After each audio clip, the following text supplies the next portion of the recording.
Magsasagawa ng hearing hinggil sa impeachment complaint laban kay Vice President Sara Duterte ang House Justice Committee ngayong araw bago i-adjourn ang session.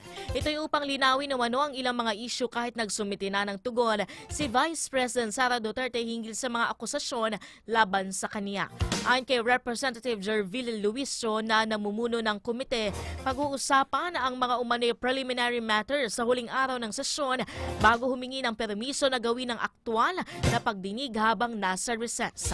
Matatandang nagsumiti na ang kampo ni Duterte ng answer ad cautelum o tugon bilang proteksyon sa kanilang sarili mula sa korte. Ani Duterte, false at misleading ang mga paratang laban sa kanya at wala naman siyang dapat sagutin.